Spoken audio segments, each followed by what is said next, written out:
오늘 주제는 reliability, 뭐 repeatability and reproducibility, R이 굉장히 많이 나오는데 이제 이게 몇 년 전부터 화제가 됐던 reproducible research를 어떻게 할 것인가 하고도 관계가 아주 없지는 않은데, 근데 사실은 제가 이거 이렇게 하면서 공부를 좀 했어요. 저도 그냥 띄엄띄엄 알고 있던 거를 앞부분은 말 그대로 이게 지금 다 통계적인 어떤 용어고요.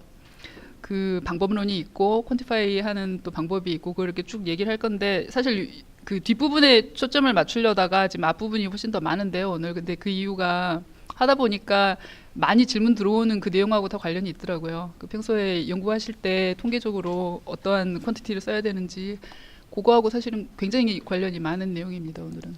근데 재미는 별로 없을 것 같은데, 그래서 아웃라인은 이렇게 돼 있어요. 뭐 인트로덕션에서 measurement of error. 그러니까 우리가 하는 일들이 어떤 측정치의 에러를 어떻게 디컴포즈를 하고 그거의 소스를 어떻게 알아내고 하는 이제 방법론들이 쭉 나오는데, 거기에 나오는 그 용어들이 이미 스태티스틱스 안에서 메디컬 스태티스틱스에서도 아주 광범위하게 쓰이는 거기 때문에 사실은 저보다도 메디컬 스태티스틱 하시는 분들이 더 많이 쓰는 내용인데요. 어그리먼트가 뭐고 코릴레이션하고 어떤 관계가 있고, 어그리먼트하고 또 reliability라고 하는 개념은 어떻게 되고, 그다음에 repeatability, reproducibility 다 비슷한 얘기인 것 같은데 조금씩 다르게 쓰이거든요. 그다음에 이제 뒤쪽에는 이제 곁다리로 이러한 것들, 우리 평소에 많이 쓰는 것들이 어떠한 관계가 있는가. 그다음에 research reproducibility 또는 reproducibility of research라고 하는 거에 대해서는 어떻게 생각을 하는가, 이제 이런 식으로 마무리를 하려고 합니다. 그 리서치를 하다 보면 당연히 어떤 컨셉이 명확해야 그거를 이용을 해서 올바른 어널리시스를 할 수 있게 되는 상황이 있어요. 그러니까 컨셉을 잘 모르고 그냥 구글질 해가지고 잘못 쓰면은 망하는 경우가 있는데, 저 여기 와서도 사실 종종 봤거든요. 이렇게 물어보시는데 사실은 그게 아니고요. 그럼 어디서 보셨냐? 그러면 구글을 해서 맨 먼저 찾은 거를 레퍼런스로 삼았다. 근데 사실은 조금 더 넓게 위아래로 쭉 읽어보시면 컨텍스트가 좀 다른 그런 경우가 있어요. 그 다음에 이스태블리시 된 데피니션을 좀 따라주는 게 좋지 않겠느냐. 그 다음에 뭐 이제 이런 얘기를 제가 하기는 참 뭐한데, 사실은 통계학 쪽에서 쓰이는 것들이 다른 저널에 가장 많이 쓰여요. 그러니까 통계적으로 이스태블리시 된 어떤 개념은 다른 저널들에서도 많이 따라 받을 수밖에 없는 그런 상황들이 있어요. 그리고 또 뭡니까, 이 데이터 애널리시스는 뭐 제가 써놓고도 막 읽어야 돼서 이 데이터 애널리시스 결국 우리 다 하잖아요. 사실 우리 랩에서 하는 가장 많은 부분이, 한쪽은 컴퓨팅을 통해서 그게 딥러닝이 됐든 뭐가 됐든 간에 어떤 모델을 만들어서 어떤 프로세스를 하고요. 그리고 최종적으로 저널을 만들 때는 결국은 중간 단계의 아웃풋이 됐든 최종 단계의 아웃풋이 됐든 간에 데이터 애널리시스를 항상 하고 있어요. 우리는 이미 데이터 사이언스를 하고 있거든요, 우리 랩은. 그래서 아까 그런 개념들을 잘 알고 써야 될 것 같습니다. 자, 메디컬 스태티스틱스에서 그 메저링 퀀티티를 한다, 어떠한 측정을 한다, 또는 뭐 이거 많이 하는 거잖아요. 뭐 예를 들면 다이그노시스를 에이딩하기 위해서 뭐를 메저를 해야 된다. 뭐 그게 병변이 될 수도 있고, 뭐 간단하게 무슨 나이를 세는 것부터 시작해서 뭐 블러드 프레셔 여러 가지가 있죠. 다음에 당연히 프리딕팅도 하잖아요. 뭐 나중에 병변이 어떻게 될 것이다, 뭐 서바이벌이 어떻게 될 것이다. 그게 이제 스터디의 엔드 포인트가 될 수도 있고, 뭐 랜덤마이즈 트라이얼에 쓰는 어떤 퀀티피케이션이 될 수도 있고. 근데 이 메저먼트라고 하는 거는 이게 이제 통계학의 출발이에요. 이게 딱 정해진 부동의 어떤 값이 트루 밸류가 딱 나오는 게 아니에요. 이거는 항상 에러가 있고, 그 에러에는 여러 가지 소스가 있을 수 있다는 거죠, 어떤 상황에 따라서. 그러면 이런 에러, 메저먼트 에러가 언제 문제시가 되느냐, 이것도 같은 종류의 에러라고 해도 그게 컨텍스트에 따라서 좀 달라요. 예를 들면 요 두 가지인데 비교를 해보면, 컴패러티브 스터디다, 비교하는 스터디예요. 뭐 클리니컬 트라이얼 같은 경우에 그 경우에 메저먼트 에러가 있는데 이 경우에 괜찮은 경우도 있어요. 그러니까 에러가 제로이기를 바라는 게 아니라 컴패러티브이기 때문에 양쪽이 비슷하면 되는 거죠. 근데 예를 들면 이게 인디비주얼 페이션트한테 뭐 리스크를 프리딕션을 해야 된다던가 이럴 때는 에러가 작아야죠. 비교를 하는 게 아니라 절대적인 값이 중요한 그런 경우도 있는 거죠. 그러면은 그 양을 어떻게 퀀티파이를 할 거냐. 이거 많이 보셨죠. 블렌드 알트만 플롯이라고 굉장히 쪽에서 많이 쓰는데 T 테스트만큼 많이 쓰잖아요. 근데 이게 스페시피컬리 어떤 상황에서 쓰이고 이걸 잘못 쓰면 어떤 경우에 안 되는지를 오늘 조금 많이 말을 하려고 해요. 요게 difference against mean 해서 뭐 어떤 데이터에 대해서 x축이 difference고요. 그러니까 메저먼트가 두 개가 있는데 한 서브젝트에 대해서 두 번을 쟀는데 그거의 차이. 그다음에 이쪽에 있는 거는 반대네요. 이쪽이 difference고 이쪽이 average죠, 민이죠. 두 개의 값을 더해서 2로 나눈 거 예를 들면 그 메저먼트가 두 개인 경우에. 근데 이 경우는 우리 잘 알다시피 그냥 플로팅한 거예요. 스캐터 플롯을 한 건데 이쪽에는 한쪽 메저먼트, 저쪽에는 한쪽 메저먼트 해서 각 서브젝트겠죠. 이게 포인트가 하나하나당 뭐 x가 뭐 어떤 큰 게이지로 메저를 한 거고 이거는 좀 미니 사이즈로 한 거고. 근데 이렇게 해보면 어그리먼트라는 말을 딱 생각을 하면 이거를 생각 안 하고 이거를 생각하는 경우도 있어요. 근데 그러면 안 되는 이유에 대해서 얘기를 할 겁니다. 뒤쪽에서 좀 더 자세히 얘기를 할게요. 근데 이 알트만이라는 이 할아버지 스태티스티션이 굉장히 유명한 분인데 이분 지금 요 논문에서 제가 발췌를 해서 얘기를 할 건데 이게 사이테이션을 보세요. 이게 랜싯의 물론 86년도긴 한데 42,700번이에요. 그러니까 이거는 고전 중에 고전이니까 뭐 메디컬 스태티스틱스를 써야 되는 분은 당연히 읽어야 되는 목록 중에 하나입니다. 이거는 비교를 제가 궁금해서 비교를 해봤어요. 우리 너무나 잘 알고 있는 EM 알고리즘, 맥시마이제이션 이거 인컴플리트인 데이터인 경우에 어떻게 이게 통계적으로 굉장히 엘리건트한 어떤 그 수식으로 나오는데 그거는 보면 77년이잖아요. 루빈이라고 굉장히 유명하신 분이 쓰는데 이거는 이제 한 10년 전이니까 이거 54,000번이에요. 근데 이렇게 많은 이유는 이거는 공학에서 엄청 많이 써요. 스태티스틱스에서 생겨나서 물론 이렇게 메디컬에서 많이 쓴 것도 있지만 공학에서 많이 쓰는 거는 사이테이션 수가 엄청나게 올라가요. 이것도 마찬가지인데 이거는 팁스라니 교수님이 98년? 그러니까 그렇게 오래된 건 아니잖아요. 이것도 벌써 27,700. 그러니까 그런 활용도가 있는데 이게 그거 못지않게 사실은 굉장히 활용도가 있는 논문이라는 의미에서 나중에 레퍼런스 보시고 꼭 한번 읽어보세요. 자 그러면은 어그리먼트하고 코릴레이션 아까 그 그림을 보셨는데 그 블렌드 알트만 오른쪽에 있었던 게 그게 어그리먼트를 재는 거고 코릴레이션이 왼쪽에 우리가 흔히 알고 있는 그 피어슨 코릴레이션 비슷한 스캐터 플롯을 보는 건데 어떤 경우에 되느냐. 자 먼저 어그리먼트에 대해서요. 이거는 메저먼트가 여러 번 있을 때, 그러니까 이 경우는 사실 이렇게 크게 보면 두 가지예요. 하나는 같은 메소드로 두 번 쟀을 수도 있고, 각각 다른 메소드로 쟀을 수도 있겠죠. 이제 그런 얘기가 뒤에 계속 나올 텐데, 어쨌거나 메저먼트가 있으면 그 두 개의 차이, 그러니까 하나에서 하나를 뺀 거죠. 그게 뭐 플러스가 될 수도 있고 마이너스가 될 수도 있고, 뭐 굳이 그거를 앱솔루트 밸류로 할 필요는 없고, 아무튼 하나를 기준으로 해가지고 하나를 뺐을 때, 그 디퍼런스가 어떤 거냐? 근데 이제 이 경우에 same subject예요. 그러니까 각각의 환자가 됐든 뭐 어떤 대상이 되면은 그거 메저먼트를 두 번씩 한 거죠. 뭐 같은 메소드로 하든 다른 메소드로 하든.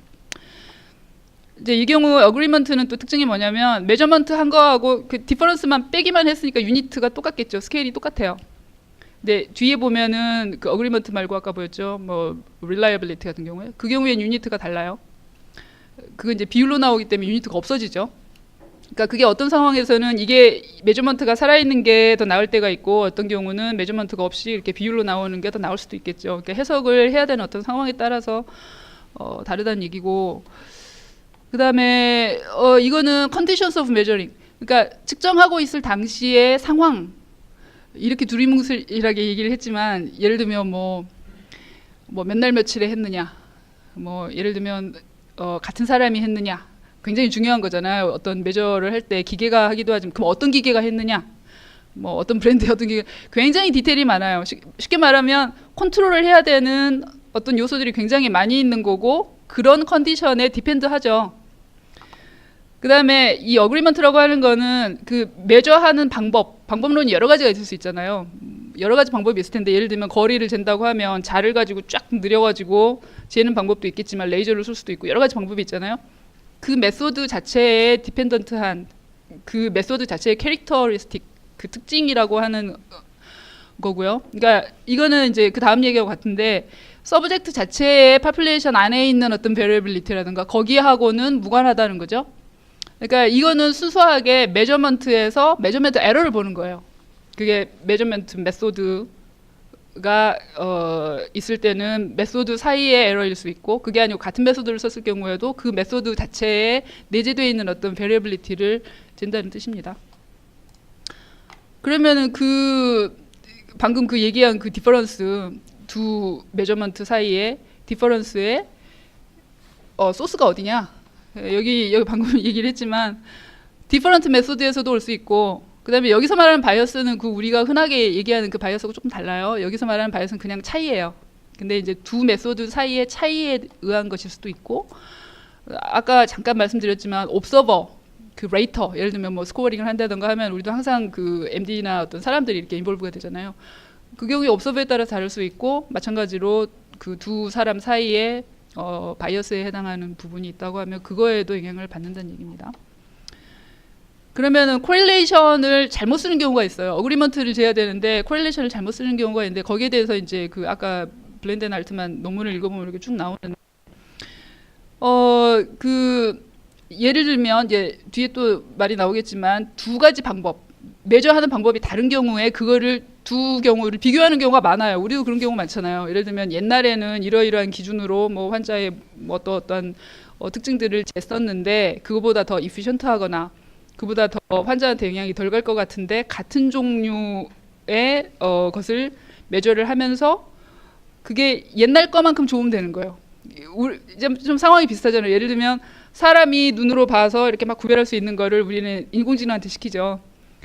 우리의 목표는 뭐냐면 뭐 사람보다 뛰어나면 좋겠지만 일단 어떤 메저로서의 역할을 하려고 그러면 기존에 이스태블리시 돼 있고 받아들여져 있는 것만큼만 잘하면 돼요. 이제 그런 경우에 비교를 하겠다. 그래서 이제 그렇게 되는 경우가 뭐 아까 얘기를 했지만 페이션트한테 나쁜 어떤 영향을 미치는 그런 메저먼트면 그걸 피하기 위해서 새로운 어떤 프로포설을 할 수가 있겠죠. 그다음에 이런 경우는 되게 트루 밸류는 몰라요. 항상 우리는 트루 밸류는 모르고 추정을 하잖아요.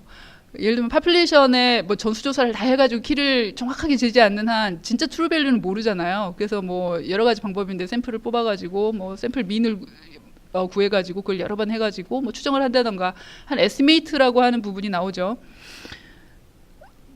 그래서 트루 밸류는 모른다. 근데 이거를 나중에 알고 싶어 알아야 되는 그런 상황이 있어요. 그러니까 추정이라도 해야 되는 상황인데 어떻게 할 거냐. 그거는 이제 나중에 얘기를 하고 comparison between old and new method. 그래서 이제 내가 프로포즈를 하는 게 옛날 거만큼은 좋다. 이런 주장을 하기 위해서는 어떻게 할 거냐.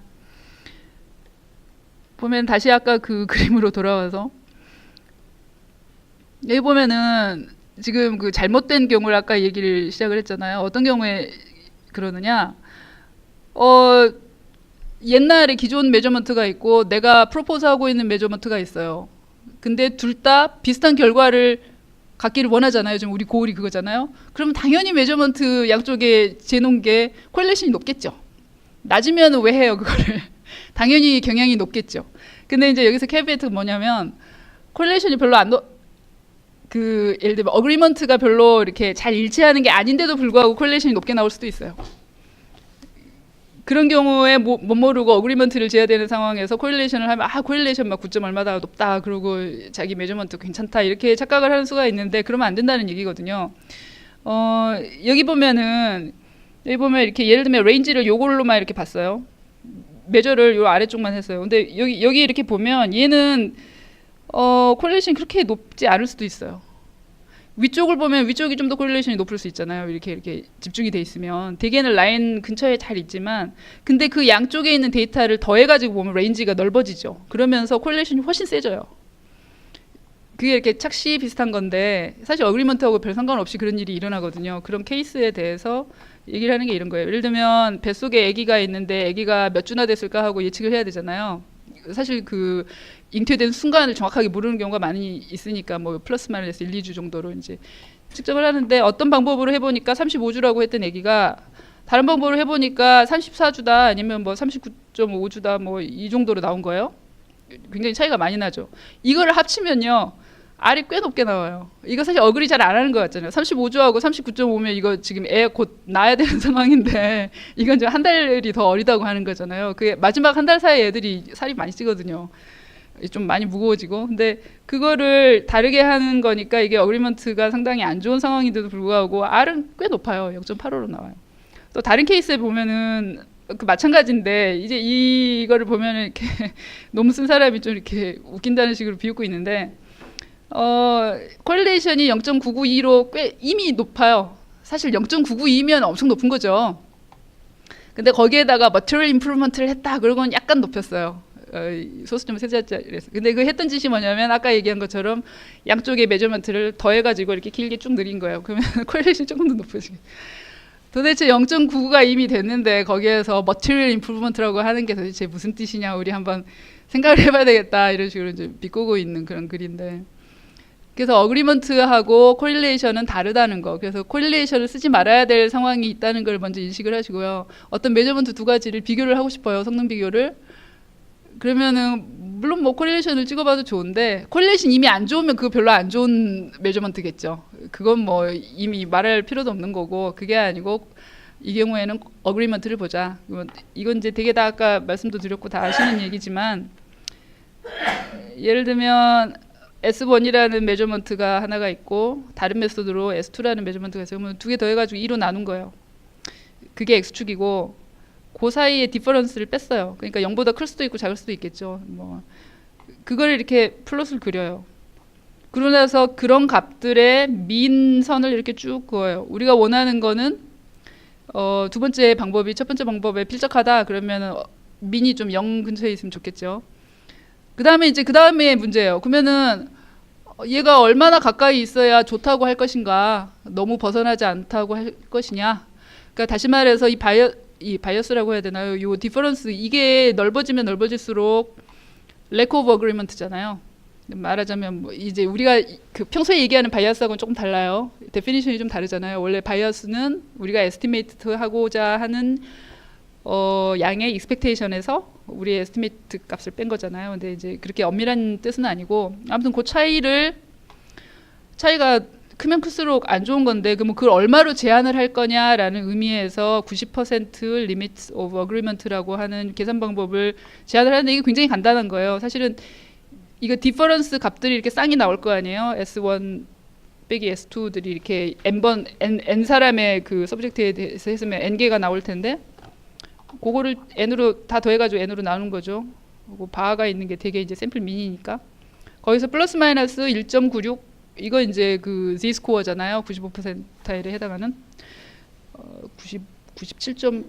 97.5에 해당하는 그 1.95 곱하기 S는 샘플 스탠다드 데비에이션이에요. 그렇게 해가지고 위아래로 이렇게 쳐줬죠. 그러니까 이제 요 상황에서의 값이 이제 요거 이렇게 계산을 한 게 뭐 아니군요. 이게 퉁쳐가지고 이건 1.96이라고 자세히 썼지만 여기는 ESD, 그러니까 스탠다드 데비에이션 플러스 마이너스 해가지고 이렇게 쳐주고, 이 안에 점이 그런 대로 컨테인이 되면은 뭐 두 메저먼트가 잘 어그리한다라고 얘기를 하는 거예요. 근데 이제 여기서 말하는 95%는 그럼 무슨 뜻이냐? 개수 중에 95개는 안에 컨테인 된다. 아주 익스트림한 경우는 그냥 뭐 그렇다고 치고. 근데 이제 여기가 문제가 있어요. 이게 뭐처럼 보여요, 이게 딱 보면 컨피던스 인터벌처럼 보이잖아요. 근데 이건 컨피던스 인터벌이 아니에요. 컨피던스 인터벌의 정의는 뭡니까? 이거는 컨피던스 인터벌이 아니에요. 컨피던스 인터벌을 해석할 때 어떻게 하죠?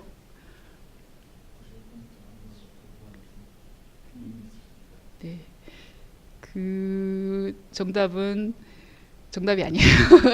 매우 모범적인 틀린 오답입니다.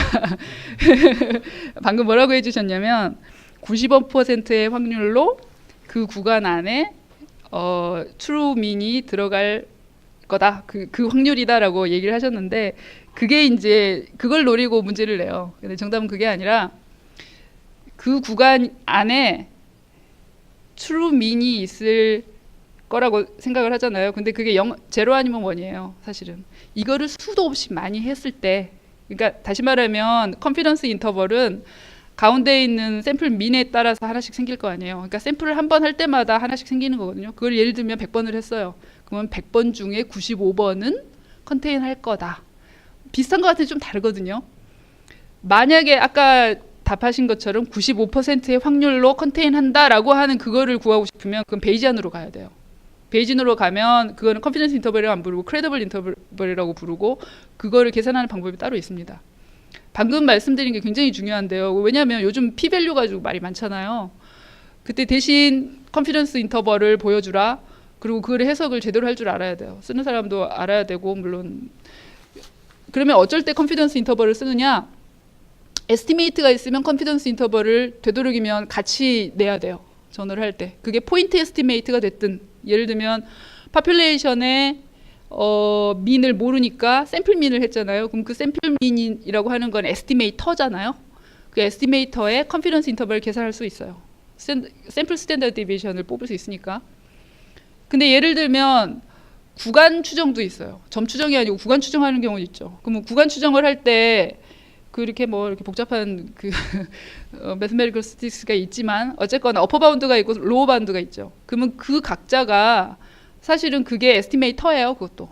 그러면 거기에 대한 컨피던스 인터벌도 또 구할 수 있어요. 그래서 사실 아까 여기다가 지금 요거 했죠.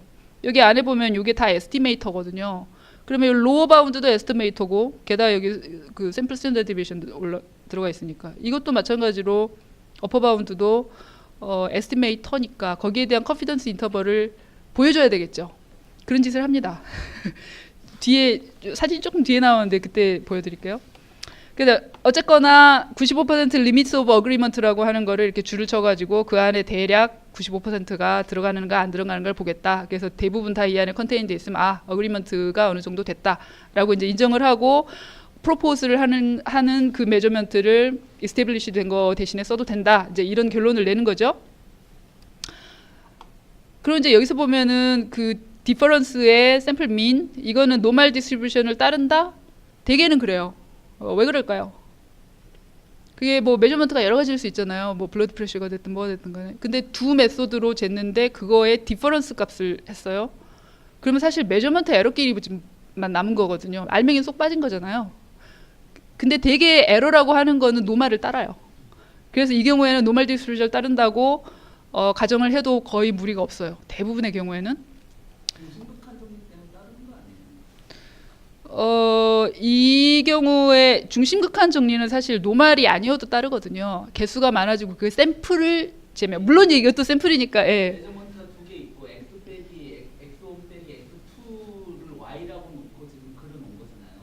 근데 이제 그 중심극한 정리는 n이 클 때. n이 크잖아요. 예. 쉽게는 그래야 지금 리미트 오브 어그리먼트를 구할 수 있으니까. 예, 물론입니다. 나는 뭐 여러 가지 이유 때문에 예. 따를 것 같긴 한데 뭐. 근데 사실 그 에러가 노멀을 따른다는 거는 너무 나이브한 거 아니에요? 근데 대부분 그래요. 예, 물론 그러는데 대부분은 그렇습니다. 그래서 most likely라는 표현을 쓴 이유가 사실은 지금 이 설명은 중심극한 정리를 빼고 지금 얘기를 하는 거거든요. 그래서 대부분의 이런 종류의 메저먼트 에러는 알맹이를 빼고 메저먼트 에러끼리의 어떤 내용을 봤을 때는 특히나 더 노멀을 따르기 쉽다는 얘기를 하고 싶은 거고요. 제 생각에는 저기 있는 에러가 네. 우리가 말하는 흔히 말하는 그 어쩔 수 없는 에러만 포함된 게 아니라 네. 그 메저먼트 바이어스도 포함되어 있는. 물론입니다. 그렇죠. 그렇기 때문에 제가 봤을 때는 교수님이 얘기한 그 물론입니다. 에 의해서 그 에러의 차이, 그러니까 에러가 노멀 분포를 따른다고 하는 게 조금 더 예, 좀 더 더 확실한 대답이 되겠죠. 맞습니다. 예, 전혀 뭐 엉뚱한 얘기가 아닙니다. 당연히. 노멀하고 완전히 다른 종류의 예를 들면 뭐 익스포넨셜이라든지 뭐 네. 그런 거라고 해도 어쨌든 에러의 분포는 노멀이라고 생각합니다. 예, 그렇게 되는 겁니다. 그러니까 사실은 그 이제 뒤에 사실은 또 얘기가 나와요. 이게 스태티스션들은 항상 어썸션이 많고 뒤에 가서 잠깐만요. 근데 이 경우에 이게 안 맞는 경우는 어떻게 하죠? 뭐 그런 얘기 꼭 나오잖아요. 사실 이 경우에도 보세요. 이게 보면은 이게 만약에 이게 랜덤한 그런 거라고 하면 이게 랜덤해져야 되는데 그러면은 노멀 분포를 따르면서 여기서 되게 노멀 분포를 따른다고 할 때는 민보다는 베리언스가 중요해요. 베리언스가 어때요? 베리언스가 픽스드 된 거를 원하겠죠. 근데 그러지 않은 경우가 많아요. 뒤에도 또 그런 얘기가 나올 텐데 예를 들면 얘가 처음에는 이렇게 좀 좁혀 이 그림은 뭐 그런 대로 괜찮은 것 같은데 어떤 걸 보면 이렇게 뒤로 갈수록 막 커지는 경우 있죠. 예. 그렇죠. 이제 그 경우가 어떤 경우냐면 여기는 x축에가 에버리지가 있고 위에가 디퍼런스가 있는데 그 사이에 코릴레이트가 있는 경우가 있어요. 있는 경우에는 이렇게 예, 값이 커지면은 디퍼런스도 막 커지는 그런 경우가 있잖아요. 그런 경우에는 어떻게 할 거냐? 물론 트랜스포메이션을 합니다. 로그 트랜스포메이션을 하겠죠. 스태티스트들이 가장 많이 쓰는 그런 거를 해서 노멀라이즈를 해요. 그러니까 그런 트릭들이 있어요. 물론 노멀이 아닌 경우도 그렇게 할 수가 있고, 그거를 이제 X쪽에다가만 트랜스포메이션을 대개는 하면은 되게 1차로 다 끝나는데, 그게 안 되는 경우는 Y쪽을 또 맞춰가지고 하기도 하고 해서 뭐 박스캅스 방법도 있고 트랜스포메이션 하는 방법들이 굉장히 많아요. 다 써보진 않았어요. 정말 수업 시간에만 써봤고 대부분은 다 로그나 스퀘어 루트 하면 끝나요. 아닌 경우는 심플하게 리니어로 안 되는 경우가 많고, 뭐 예를 들면 그러면은 그래서 무슨 얘기입니까?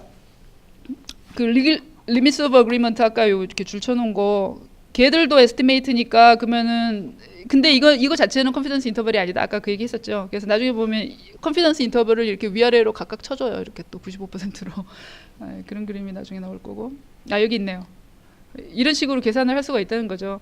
그러니까 이제 여기서 하고 싶은 얘기가 뭐냐면, 이건 저자들도 굉장히 강조하는 바인데, 어떠한 에스티메이터를 제시를 했으면 반드시 컨피던스 인터벌을 같이 제공하도록 노력을 해라. 이 경우에는 굉장히 간단한 종류라서 이게 이렇게 직선으로 나오는데, 되게 보면 어떤 우리 그런 거 많이 보잖아요. 컨피던스 인터벌이 밴드로 이렇게 따라가는 그런 경우 있죠. 프리딕션 그 미래 쪽으로 하다 보면 굉장히 와이드하게 이렇게 펴지긴 하지만 그래도 그런 걸 다 이렇게 그려주잖아요. 막 쉐이드랑 넣어가지고 예쁘게 그려주잖아요. 되도록이면 그거를 하라는 제안이고요. 그게 p-밸류 그냥 떨렁 주는 것보다 훨씬 잘 먹히는 방법입니다. 자, 그러면은 두 번째, 어그리먼트하고 아까 코릴레이션을 봤는데 이번에 릴라이빌리티는 어떤 관계가 있느냐? 이게 릴라이빌리티라고 하는 게 굉장히 그 설명하기가 쉽지가 않거든요. 그러니까 예를 들면 저 같은 경우는 산업공학을 했었기 때문에 거기서 뭐 릴라이빌리티라고 하면 어떤 시스템이 페일하지 않고 잘 돌아갈 뭐 어떤 확률이라는 거, 왠지 그런 걸 것 같잖아요. 뭐 해자더스 무슨 펑션 나오고 뭐. 그런데 여기서 말하는 거는 뭐냐면, 메저가 얼마나 믿을만하냐, 사람이 한결같아야 믿을만한 거하고 똑같아요. 컨시스턴시가 있느냐 없느냐, 그거를 재겠다는 얘기인데, 그러면은 이게 이제 상대가 있어요. 비교를 하는 상대가 뭐냐, variability of measurement error를 갖다가 truly 어쩔 수 없는 재고자 하는 그 대상에 그 안에서 나오는 어떤 variability하고 비교를 하는 거예요. 그러면 이제 레이쇼가 나오겠죠. 그래서 보면은 일단 observed value라고 하는 거, 우리가 measure하는 거 안에는 두 파트로 크게 나눌 수가 있는데, 하나는 true value가 있고, 근데 이게 픽스됐다는 뜻은 아니에요. true value도 방금 얘기한 것처럼 그 안에가 뭐 어쩔 수 없는 그런 variability가 있을 수 있잖아요. 그 다음에 measurement error, 아까 지금까지 얘기했던 그런 measurement error가 있을 수 있죠. 뭐 이유는 뭐 여러 가지라고 했죠. measure하는 메소드가 다르거나 measure하는 사람이 다르거나 뭐 여러 가지 이유가 있겠죠. 그걸 크게 두 가지로 했을 때, 그러면은 우리가 지금 얘기하는 거는 내가 지금 선택한 메소드의 컨시스턴시가 얼마나 되느냐, 얼마나 믿을만 하느냐를 얘기를 하니까 릴라이빌리티를 이런 식으로 정의를 해요. 트루 밸류의 베리언스, 뭐 이거 스탠다드 데비에이션을 제곱했으니까 베리언스죠. 그 베리언스하고 메저먼트 에러의 베리언스를 더해가지고 거기에 대비해서 트루 밸류가 얼마나 되느냐, 뭐 이런 부분을 보겠다는 겁니다. 뭐 대강 감이 오시죠. 뒤에 가면 아노바 뭐 이런 거하고 바로 연관이 됩니다. 자, 그러면은 트루 밸류를 그럼 알아야 되는 상황인데 트루 밸류를 몰라요. 네, 모르잖아요. 그럼 어떻게 할 거냐? 그렇죠. 그래서 리피터빌리티가 나오는 겁니다. 그러면은 이제 리피터빌리티로 넘어왔어요. 근데 이게 이제 그 논문에서도 뭐 여러 논문을 봤는데 어떻게든 이거를 잘 가닥을 지어서 설명을 하려고 애를 썼는데, 전 저 나름대로 그냥 정리를 해봤어요. 정말 안에 들어가면 디테일하게 비주얼 고주얼 많은데 크게 봐서 일단 리피터빌리티는 말 그대로 리피트하는 거예요. 그러니까 여러 번 재는 거예요. 메저먼트가 한 번 있는 게 아니라 적어도 2번 이상 있는 거죠. 그러면은 여러 번 쟀을 때 그 안에서의 베리어빌리티는 어떻게 될 거냐, 이거를 얘기를 하는 거고요. 그 다음에 이 경우에 조건이 있어요. 보면은 일단 항상 메저를 할 때 대상이 있잖아요. 그 대상은 다 same subject예요. 같은 서브젝트에 대해서 하는데, 이제 지금 얘기하고 있는 거는 아이덴티컬한 컨디션이라고 설명을 하고, 다시 말하면 이제 뒤에 가면은 체인징하는 그런 컨디션도 나오겠죠. 일반적인 경우가 나오겠죠. 근데 여기서 말하는 아이덴티컬 컨디션이 뭐냐, 뭐 이거 말고도 많이 있을 텐데, 예를 들면 같은 메소드를 썼다, 같은 툴, 같은 방법, 같은 프로시저를 썼다, 그 다음에 같은 옵서버나 같은 레이터가 했다, 그게 사람이 이볼브가 되는 경우에는, 그다음에 짧은 시간에 해서 어떠한 변화의 여지가 없다. 뭐 예를 들면 막 초치기 막 밀리세컨드로 막 바뀌는 걸 갖다가 뭐 1분에 한 번 쟀다 그러면 그거는 베리어빌리티가 엄청 많은 안 되겠죠. 그러니까 자기가 관찰하고자 하는 대상의 특성을 알고 거기에 맞춰서 숏 피리어드라는 거예요. 이거는 뭐 상대적인 개념인데 그 기간 안에 쟀다. 그래서 언더라잉 밸류가 안 바뀌었을 거라고 믿을만하다. 예. 그 다음에 뭐 같은 로케이션, 뭐 같은 장소다. 뭐 이제 같은 장소 뭐 이런 걸 굳이 쓰는 이유가 뭘까요? 뭐 여러 가지가 있겠죠. 그러니까 다시 말하면 컴파운딩 베리어블에 해당하는 것들을 어느 정도 컨트롤 다 해가지고 아이덴티컬한 컨디션이라고 생각을 한다. 저희가 이런 거를 배울 때 저희 교수님이 뭘 했었냐면 이렇게 반을 2개로 갈라가지고 뭐 이렇게 칠판에다 덧셈 뺄셈 하는 문제를 쫙 보여줘요. 그리고 시간을 재요. 그러면서 문제를 풀어라. 그러면서 일부러 실수로 그런 것처럼 옆으로 싹 지나가면서 한쪽을 책상을 콱 쳐요. 그러면 이렇게 딱 어텐션이 딱 가겠죠. 그 주변에 있는 애들은. 그래서 사운드라고 하는 건데 별거 아닐 것 같지만 사실은 지금 문제를 풀어야 되는 그 태스크에서 신경 쓰이는 사람도 분명히 있을 거거든요. 가까이 있는 애들 중에. 그러니까 그런 것이 다 컨트롤이 된 거예요. 그러니까 사실은 우리가 모르는 어떤 요소가 있을 수도 있겠지만 아무튼 최대한 그렇게 맞추고 나서 같은 서브젝트한테 메저를 했을 때 그 안에 리피트를 여러 번 했을 때 그 안에 베리어빌리티가 어떻게 될 것이냐. 그렇죠. 그러니까 아이디얼리 그랬으면 좋겠다. 예. 그렇죠. 이제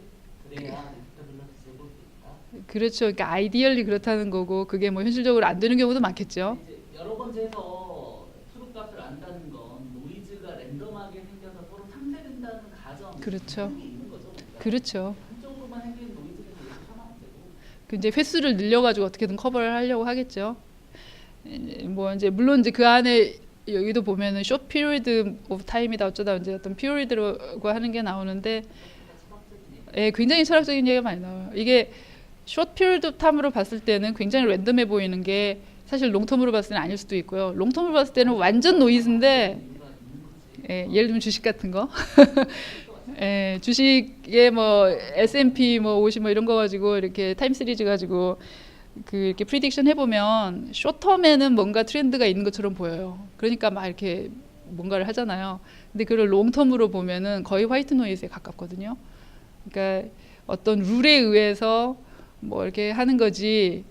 그 사람들이 그래서 이렇게 전광판 뚫어지게 보면서 이렇게 재산 날리는 사람들이 많이 있듯이 운이죠. 그렇죠. 사실은 그런 걸 읽는 것보다 시장을 움직일 수 있는 어떤 큰 힘하고 친구인 게 훨씬 낫겠죠. 그런 경우에 인포메이션도 빠르고 예를 들면 거기에 슬쩍 그런 것도 많아요. 그러니까 개미들이 망하는 구조잖아요. 딱. 시장님이 게 있는데 만약에 이제 제가 그 어떤 기구를 설계했는데 물을 1g씩 국산으로 떨어뜨리게끔 인텐트에서 설계했으면은 1g이 네. 트루 값인 것처럼 취급해도 되는 건가요? 인텐션이 1g이에요? 인텐션이 1g이지만 1g인지 잘 모르잖아요. 그 뭐 되게 심플한 방법이 있죠. 그거 어떻게 할 것 같아요? 예를 들면 한 10,000번 정도 떨어뜨려가지고 합한 그 볼륨을 재가지고 나누는 방법이 가장 그러니까 평균 내는 거예요. 쉽게 말하면. 예. 근데 이제 그 경우에도 가정이 있겠죠. 100번을 하면서 예를 들면 이렇게 물 떨어지는 부분이 뭐 마모나 어떤 거에 의해서 이렇게 익스펜드 해가지고 방울 하나 사이즈가 너무 커진다거나 이런 게 없다고 가정을 하고 했겠죠. 이제 그거를 비교를 하고 싶으면 앞부분에 5,000번하고 뒷부분에 5,000번을 따로 해가지고 뭐 여러 가지 방법이 있을 거 아니에요. 그러니까 되게 보면은 통계가 상황들은 굉장히 복잡하고 막 이러는데 기본은 항상 평균 내는 거. 샘플을 잘 구해가지고 그거의 평균부터 항상 시작을 해요. 그 다음에 베리어빌리티가 나오고 거기에서 어떤 이러저러한 팩터라고 말하면 팩터고 코베레이션은 코베레이션인데 그런 게 어떤 게 있고 걔네 사이에 코릴레이션이 있을 것이냐 없을 것이냐 디펜던트한 베리어블은 어떤 식으로 민감하게 움직일 것이냐 다 이제 이런 관계로 점점점 확장을 해나가는 거고 그 안에 수식들을 기가 막히게 다 만들어 놓은 게 뭐 아노바라던가 리그레이션 같은 거잖아요. 네, 맞습니다. 그런 방법을 그런 경우에도 뭐 말씀 방금 드린 것처럼 이렇게 리피터블하게 매저를 해가지고 민을 구해서 걔가 방금 그 횟수에 비해서 어느 그러니까 어느 구간 안에 들어온다. 그러면 이제 우리 얘기하잖아요. 나는 99%의 컨피던스로 얘는 truly 1g이라고 생각해. 이제 이렇게 되겠죠. 그렇게 리포트를 하는 거죠. 그러니까 여전히 어떤 p-value나 컨피던스 인터벌이라고 하는 게 그런 심플한 상황에서는 사실은 이렇게 수학적으로도 현실하고 잘 맞는 상황이에요. 근데 그렇지 않은 경우에도 p-value를 많이 쓰니까 이제 뒤에도 잠깐 얘기가 나오겠지만 p-value 가지고 요즘 뭐 폐지를 하자마자 이런 얘기가 많이 있잖아요. 실제로 측정이나 현실에 측정하는 문제는 모두 컨피던스 인터벌이 붙어야 돼요. 맞아요. 내가 1g이라고 해도 1g 플러스 마이너스 0.1g을 95% 확률로 어떻게든 하는 게 더 맞는 얘기죠, 과학적으로. 그렇죠. 그 방금도 말씀 잠깐 조금 실수하셨는데 95%의 확률로 얘기를 하는 게 아니라 컨피던스로. 인터벌로. 예. 그러니까 컨피던스라고 하는 그 레벨이라는 걸로 또 얘기를 하면 예를 들면 알파는 0.5 해서 5% 그거 해석하는 거 참 쉽지 않거든요. 근데 그거는 그 뒤에 이제 계산식에 들어가요. 그러면서 뭐 타입 1 에러가 어쩌고 뭐 파워가 어쩌고 이제 이런 거하고 막 이렇게 관계가 되는 건데 그렇다고는 하지만 적어도 용어를 쓰실 때 확률이란 말을 써야 될 때가 있고 컨피던스 레벨에 좀 더 충실하게 해야 되는 경우가 있고 또 어떤 경우는 몇 퍼센트의 확률로 그렇다라고 하는 경우도 있지만 아까 말씀드린 베이지안 방법을 썼을 때 크레더블 인터벌 같은 경우에 하지만 우리가 일반적으로 쓰는 경우는 컨피던스 인터벌이고 그 경우에는 해석을 할 때 100번을 시행하면 95번 정도는 컨테인 할 것이다 라고 하는 식으로 해석이 된다는 거. 되게 말장난 같은데 사실은 굉장히 중요해요. 컨피던스 인터벌 확률은 같은 거 아니에요? 100번 한 95번 들어가는 거고 그 확률이잖아요. 그러니까 타임에 대한 확률로 얘기를 하면 그렇죠. 예, 그거의 리피터빌리티로. 근데 사람들이 되게 이제 딱 간혹적으로 컨피던스를 뭐 이런 검증에서 쓰는 거는 맞고 아까 뭐 저기도 뭐 내가 보면 메저먼트 2개 빼가지고 뭐 95% 양쪽에 그어서 걔들은 컨피던스 인터벌 말고 뭐 리미도브 예, 이렇게 쓰잖아요. 그렇게 쓰죠. 근데 개념은 뭐 내가 보기에 크게 보면 같은 개념. 근데 그게 그렇지 않습니다. 여기가 그렇다는 건 95. 예, 네. 있거나 없거나 우리는 모르는 거죠. 예. 어쨌든 뒷번호 찍어보면 그 안에 95, 100개 찍으면 95개 나는지 모른다. 그렇죠. 아까 그 경우는 그렇잖아요. 예, 예. 그거는 확률로 얘기를. 네, 네. 좀 곰씹어 보셔야 돼요. 오랫동안. 네. 통계학자를 해야 된다고 생각해. 근데 벌써 욕을 하잖아요. 저널에서 컨피던스 인터벌로 얘기를 해라. 자꾸 그렇게 할 때는 뭔가 이게 벌써 상식의 개념까지 내려온 거예요. 이해하고 써야 되고 그 네. 오디션에 맞춰서 써야 되는 거 네. 아니야? 근데 자꾸 하다 보면 그게 이해가 가요. 되게 우리는 일회적인 거를 보잖아요. 근데 그 뒤에는 그거를 생성하는 프로세스가 있을 수도 있고 없을 수도 있어요. 어떤 경우는 사실 랜덤 프로세스가 꼭 있어서 그렇게 나오는 건 아니에요. 어떤 경우는. 근데 대개는 이게 일회적으로 딱 끝나는 일이 아니라 이게 만약에 수도 없이 많이 반복이 된다고 하면 이라는 가정이 있고 실제로 그거를 하려고 지금 리피터빌리티의 조건을 만들어 가지고 아이덴티컬하게 해서 반복 실험을 하는 거고 그거가 스트릭트하게 딱 맞지는 않지만 어쨌거나 이게 트루스라고 하는 거를 믿어달라는 의미에서 리프로듀서블 리서치를 하겠다라고 하면서 뭐 데이터도 제공하고 내가 썼던 프로시저, 내가 썼던 랜덤 시드 이런 거를 다 제공을 하잖아요. 그러면서 해봐라. 이게 사운드한 방법이라고 하면 내가 한 방법대로 그대로 따라하고 똑같은 데이터를 집어넣어서 하면은 틀림없이 내가 지금 리포트한 이 뭐 P값이 됐든 뭐가 됐든 그게 나온다. 그리고 믿어달라라고 하는 거잖아요. 물론 그게 P값이 똑같이 나오는 거하고 퀄리티 있는 논문인 거하고는 별개의 얘기지만 어쨌거나 적어도 거짓말은 안 한다라고 하는 증명이 되는 거니까. 자, 그러면은 그 다음으로 넘어갈게요. 그래서 어쨌거나 이제 이런 경우에 리피터블하게 해서 베리어빌리티를 메저먼트 자체의 그 베리어빌리티를 잴 때는 이거는 순전히 메저먼트 에러에 관한 것이라는 얘기죠. 그러니까 아까도 강조를 했지만 같은 서브젝트고 뭐 나머지는 생각할 수 있는 만큼 맞췄으니까 다른 팩터는 컨트롤이 된 거잖아요. 그래서 이제 이거를 갖다가 메저먼트 에러의 어떤 에스티메이트로 쓸 수 있는 방법이 있을 것이다. 자, 그러면은 리피터빌리티 스터디의 경우에 이제 보면은 이게 싱글 메소드인 경우가 있고 아까 투 메소드나 뭐 멀티일 수도 있겠죠. 싱글 메소드인 경우에 생각을 해보면 싱글 메저먼트 메소드를 썼어요. 그래서 민 디퍼런스 비트윈 메소드는 자기 자신하고 비교하니까 일단 제로겠죠. 그렇지 않으면 좀 문제가 있는 거죠. 아이덴티컬하지 않은 컨디션. 그렇죠. 뭔가 하여튼 문제가 있는 거예요. 네네. 그렇죠. 그 경우는 하여튼 다시 뒤집어 가서 정말 그런 거를 한번 보셔야 돼요. 뭐가 문제인가. 네. 내가 1분 전에 내가 아니라던가 뭐 그럴 수도 있어요. 컨디션이 굉장히 퍼티그한 상황이었다든가 뭐 여러 가지 요소 있어요. 납을 정밀 측정하는데 전 세계에 납이 있거든요. 조금씩.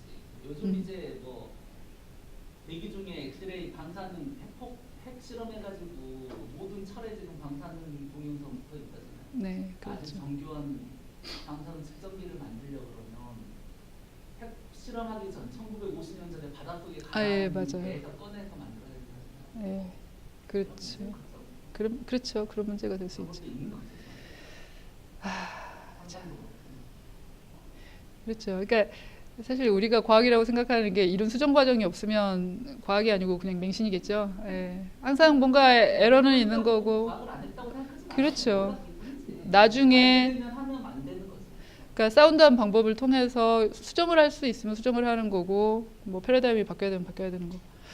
그렇습니다. 그납 측정한 아저씨가 뭐 하여간 나무 측정이 항상 뭐가 나오니까 안 나와야 되는 상황이고 네. 결국은 남부에 가서 빙하 파가지고 그 빙하를 측정했더니 그 화석 연료 쓸 때부터 납이 나오더라. 그래서 가솔린은 납되게 그거거든요. 그 전 단계 빙하에는 납이 안 나오고. 그렇죠. 몰랐던 걸 알게 되는 이제 거죠. 그 사람이 평생을 거쳐가지고 가솔린은 납되는 걸 한 거죠. 그렇군요. 네. 어쨌거나 그래서 이제 같은 메소드를 가지고 똑같은 서브젝트들한테 두 번 쟀어요. D1, D2 이렇게 두 번 쟀어요. 그러면은 에스티메이트를 계산할 수가 있겠죠. 이제 이 경우에 coefficient of repeatability라고 거창하게 얘기를 해서 CR이라고 하기도 하고 뭐 repeatability coefficient 하면 그냥 RC라고 부르기도 하는데 그런 거를 계산을 해요. 딱 보면 오른쪽에 있는 게 스탠다드 데비에이션이고 앞에 있는 1.96은 아까 한 그 95% 컨피던스 인터벌인 경우에 나오는 Z 스코어잖아요.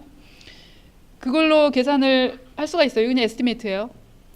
그러면 difference between any two measurement 아까 두 번 잰 거의 차이는 어디 있을 거다? 마이너스 CR 플러스 CR 왜냐하면 이 지금 앞에가 민이 없는 이유는 아까 제로라고 그랬잖아요. 그러니까 0 플러스 마이너스 CR인 거예요.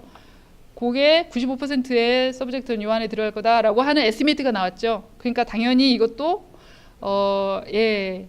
아까 같은 블렌드 알트만 플롯에다가 그렇게 그릴 수 있고 마찬가지로 컨피던스 인터벌도 또 위아래로 또 이렇게 그려줄 수 있겠죠. 그런 식으로 해서 리피터빌리티를 메저를 했어요. 그러면은 근데 이게 사실 뭐하고 상관이 있냐면 여기 보면 싱글 메소드고 이제 똑같은 상황인데 그 아까 이렇게 설명을 했는데 여기 보면 요 숫자요. 요거 뭐 스탠다드 데비에이션. 근데 이게 사실은 또 뭐하고 같으냐면 디퍼런스니까 지금 2라고 하는 그 숫자가 나오는데 이게 뭐냐면 사실은 아노바 상황에서 보면 토탈 베리어빌리티라는 얘기가 나오잖아요. 그거를 디컴포즈를 하거든요. 그거를 할 때 예를 들면 그 생각나시나요? 랜덤 이펙트가 있고 픽스드 이펙트가 있고 두 가지가 섞여 있으면 믹스드 이펙트라고 하잖아요. 근데 여기서 말하는 랜덤 이펙트나 픽스드 이펙트가 무슨 뜻이냐? 픽스드 이펙트면은 그냥 우리가 알고 있는 리그레이션 비슷한 거예요. 랜덤 이펙트면 뭐냐면은 그게 픽스드가 아닌 거예요. 그런 텀이 하나가 들어가요. 근데 이제 되게 이런 경우가 뭐냐면 카테고리가 이렇게 있어요. 그래서 각 그룹별로 뭔가 값이 다르게 되는 그룹이라고 하는 걸 딱 집어넣고 보면은 뭔가 이렇게 층위가 이렇게 달라지는 표현이 여러 가지인데 되게 헷갈리게 이렇게 참 써요. 스태틱스 안에서도 어떤 상황에서는 뭐 이런 식으로 그러니까 볼 수 있는 방법이 굉장히 많은 거예요. 그러니까 접근할 수 있는 인투이션이 굉장히 많은 거예요. 이거를 또 뭐 예를 들면 geometrically 이렇게 표현하는 방법도 있고 여러 가지로 이런 표현을 쓰죠. 아다리가 딱딱 맞는 그런 경우가 여러 군데에서 출발을 해도 이렇게 있어요. 근데 그런 것 중에 하나인데 말하자면 between subject 이거는 뭐겠습니까? 그러니까 within subject면 intra subject고요. 이거는 inter고요. 그래서 대개는 B나 W 뭐 이런 식으로 많이 하는데 이런 경우 많이 보잖아요. 같은 그룹 안에 있을 때 아니면 그룹끼리 이렇게 비교를 할 때 그런 거하고 비슷한 상황인 거예요.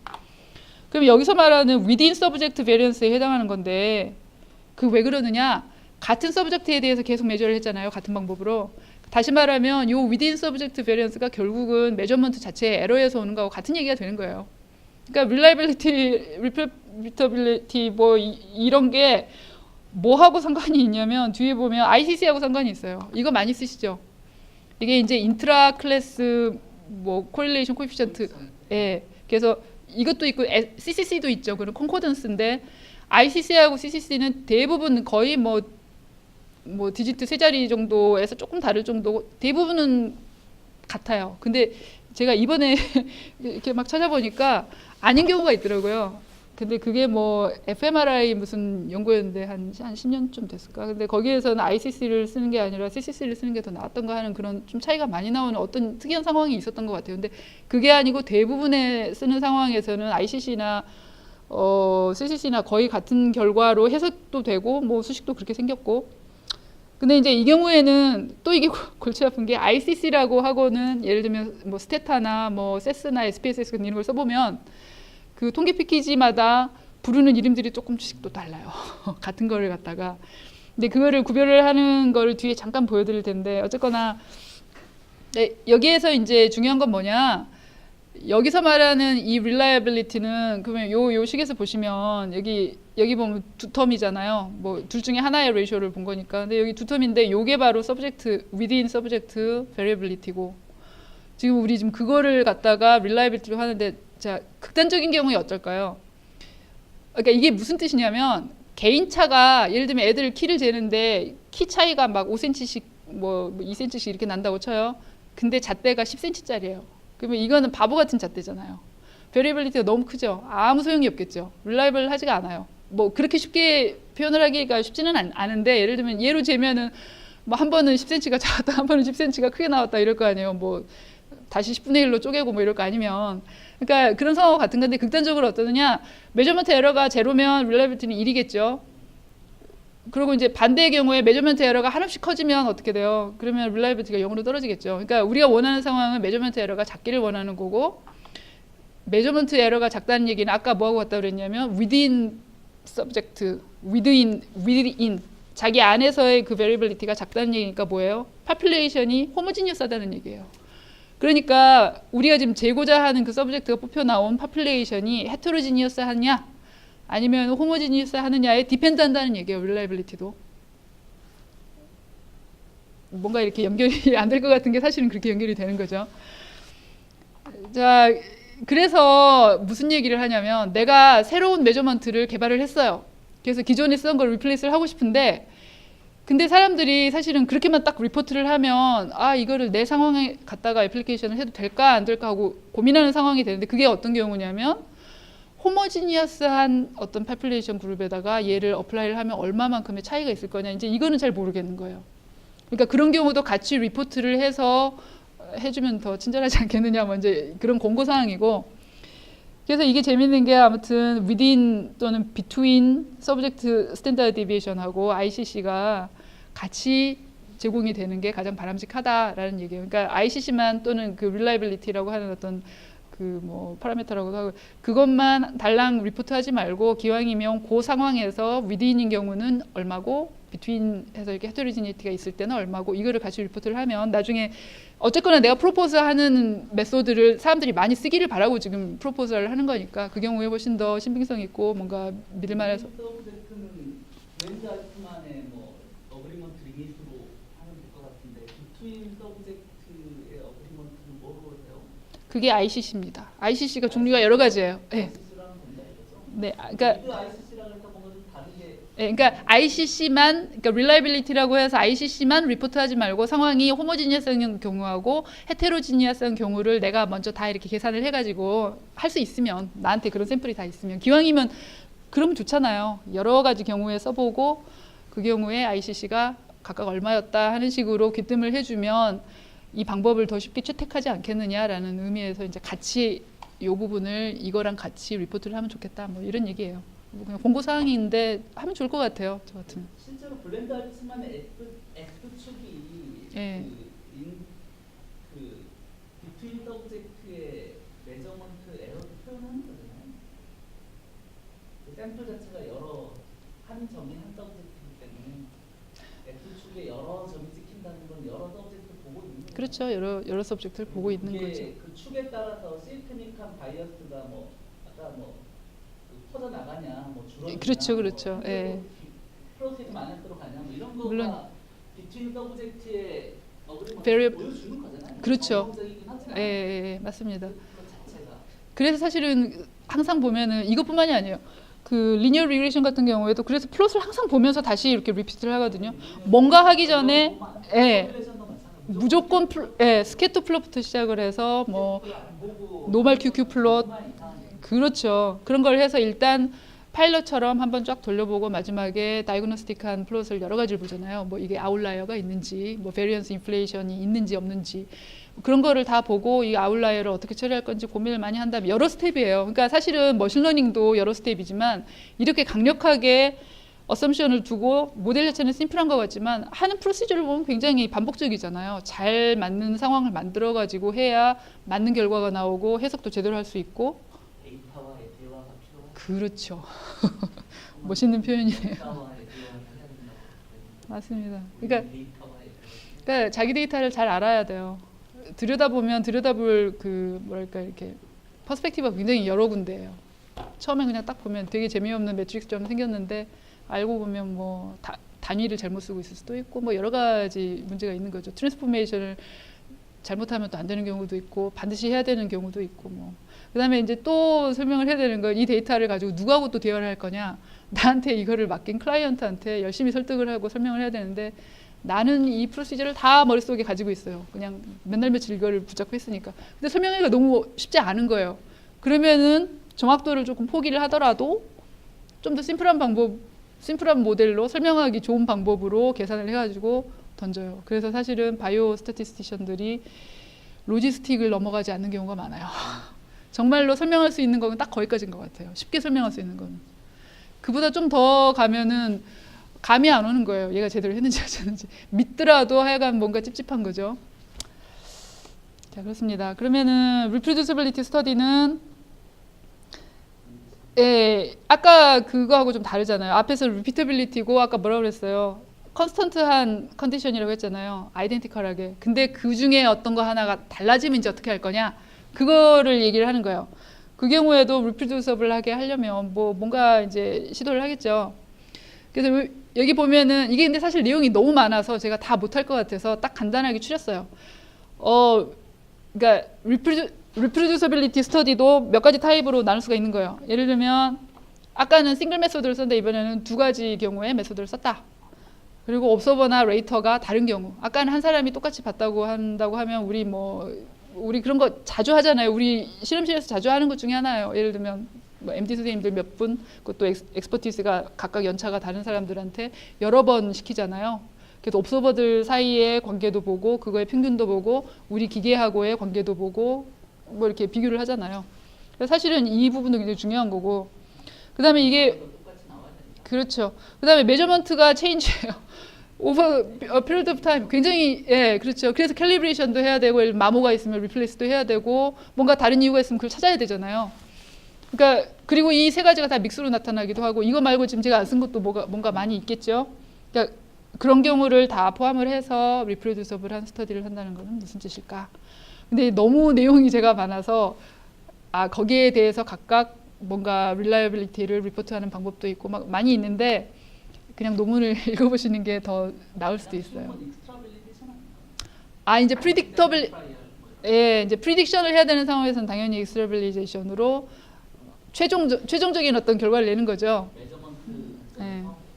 근데 이제 이거는 메저먼트 관점이고 그거는 여러 단계에서 나타날 수 있으니까 시작 단계에서 나타날 수 있지만 물론 프리딕션에서도 나타날 수 있잖아요.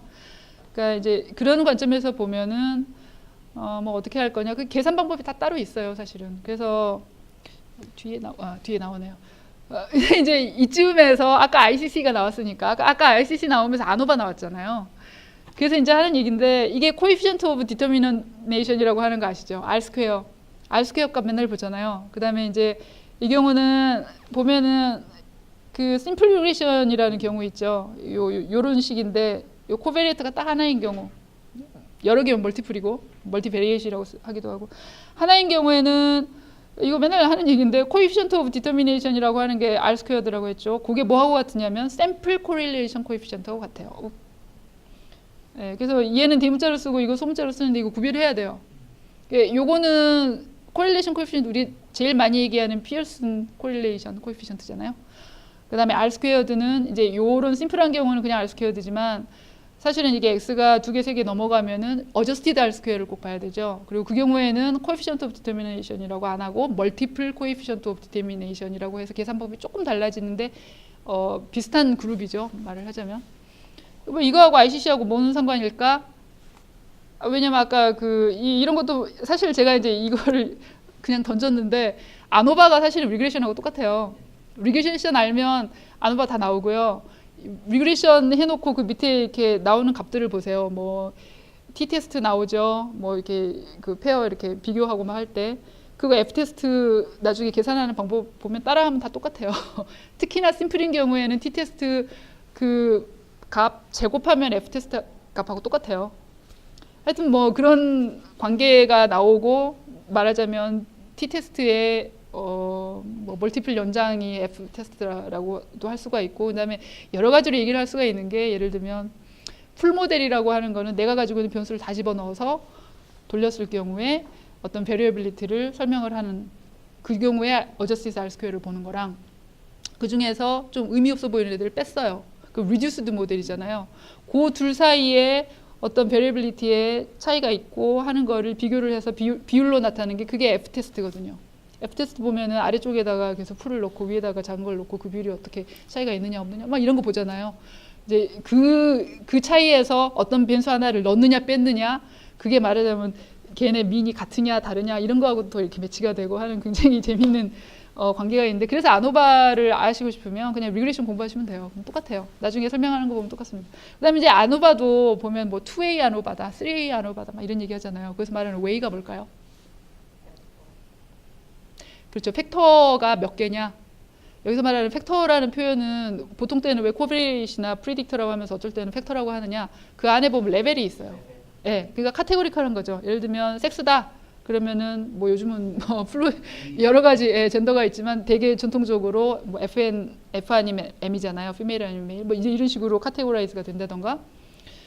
그다음에 이제 원래는 컨티뉴어스인데 그거를 갖다가 비닝을 해가지고 나이를 뭐 예를 들면 유아기, 뭐 청년기, 뭐 장년기, 노년기 뭐 이런 식으로 나눴다던가 하면 그것도 마찬가지로 카테고라이즈 해서 좀 억지로 한 거긴 한데 사실 나이라는 것도 그렇잖아요. 1년 단위로 자른 거잖아요.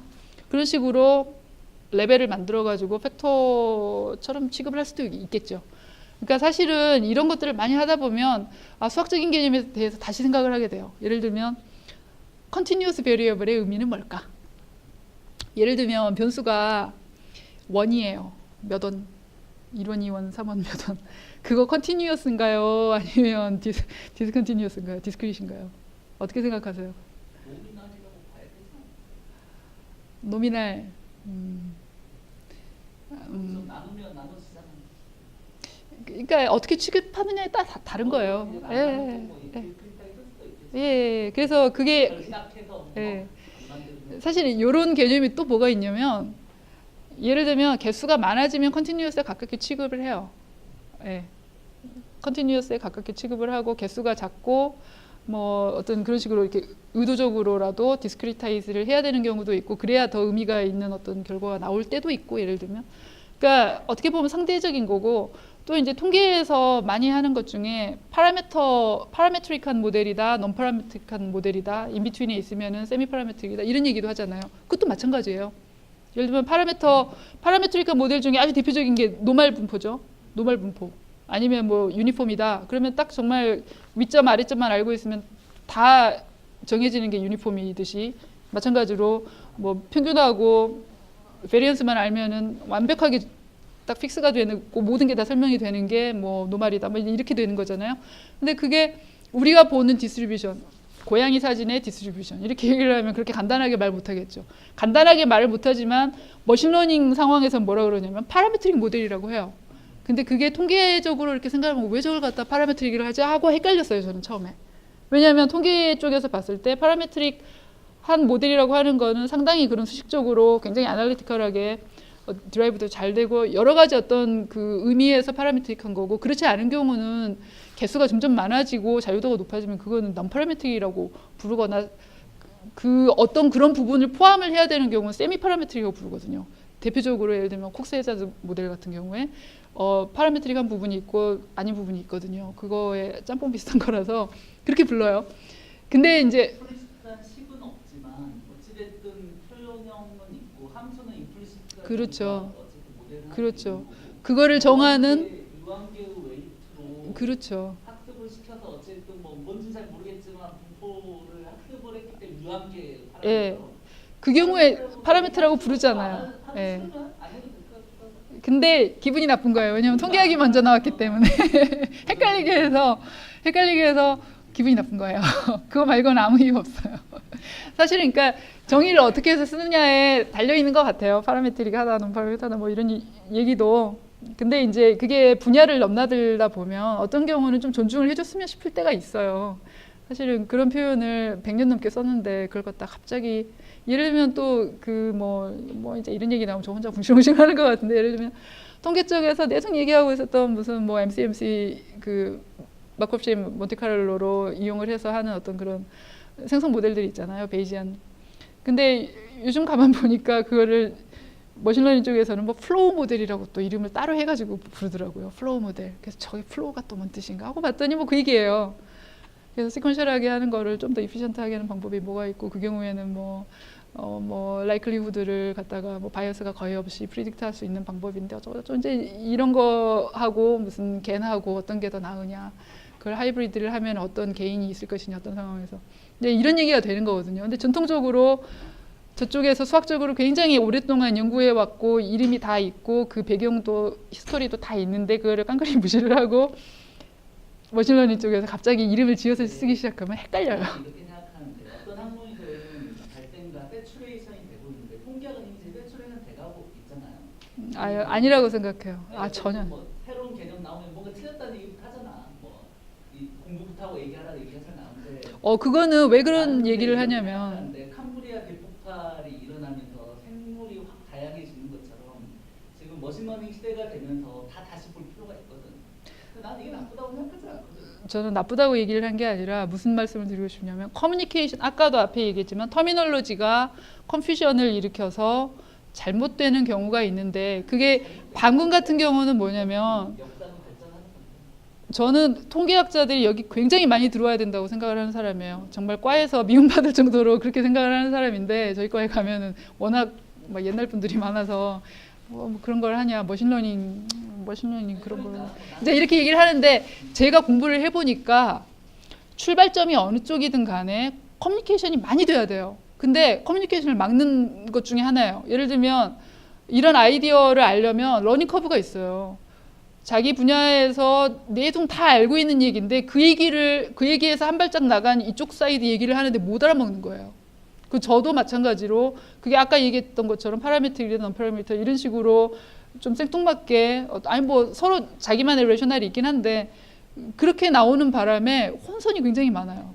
바벨탑 같은. 이렇게 전혀 다른 두 개가 이렇게 부닥쳐가지고 실제로 대폭발 중인 거잖아요. 전혀 다르진 않죠. 상대방을 뭐 이해하면 좋겠지만 뭐 네. 일단은 현실에서 보이는 지금 에비던스가 이끌어가는 거거든요. 머신러닝 되잖아요. 그게 어떤 것보다 잘 되잖아요. 그러니까 이제 문제가 복잡해진 거죠. 사람들이 대폭발 중인데 그걸 가져다가 이제 통계학적으로 만약 틀리는 건 내가 보기 마이너 문제고 그래서 다시 정의를 해야 되는데 지금은 이제 아는 단어들이 그런 거니까 자기가 그냥 믿고 싶은 걸 믿는 거죠. 쉽게 해서 이제 조금 있으면 누가 정리하겠지. 근데 이제 거기에 한 가지 문제가 더 있습니다. 거기에 이제 퍼블리케이션의 문제가 생겨요. 예, 이제 그래서 결국은 reproducibility를 향하여라는 제목으로 거창하게 시작을 한 건데 사실은 거기에 대한 제가 무슨 어떤 답이 있는 건 아니고 이거는 이제 아카데믹한 어떤 연구하는 태도에 대한 얘기가 되는 거예요. 결국은 P-value를 왜 그 폐지하자고 그 앤드류 겔만 같이 아주 그 대가가 열심히 얘기를 하고 있고 또 다른 쪽에서는 그 사람 이름이 약간 그리스 이름이라 뭐 그래도 없는 것보다는 낫다 뭔가 기준은 줘야 되니까 그걸 더 스트릭트하게 만들되 그걸 아주 없애면 케이오스가 온다 저널이 다 망한다 뭐 이제 이런 얘기도 있고요. 근데 결국은 하고 싶은 얘기는 뭐냐면 그냥 슬라이드 그냥 다 돌릴게요. 이거는 근데 얘기를 해야 될 것 같아요. 여기 보면 아까 그래서 보면은 여기 보면은 이거 뭐예요? R 스퀘어드가 1이다. 여기 쭈룩 썼잖아요. 그 다음에 물론 이 식 자체가 y는 x 이거 뭐 인터셉트도 제로고 완전 퍼펙트하게 딱 얼라인 했잖아요. 이 경우에 ICC가 1이다. 릴라이빌리티가 1이다. 뭐 메저먼트 에러 하나도 없는 것처럼 보이고 막. 자, 근데 이 앞에 있는 숫자하고 뒤에 있는 숫자가 다른 이런 경우가 소프트웨어를 쓰시다 보면 나와요. 아니 이거를 이제 다른 이름이 있다고 하는 또 표가 있는데 그거는 제가 뺐는데 어쨌거나 대강 어떻게 얘기를 하시면 되냐면 앞에 있는 H 요 E는 이건 뭐냐면 투웨이예요.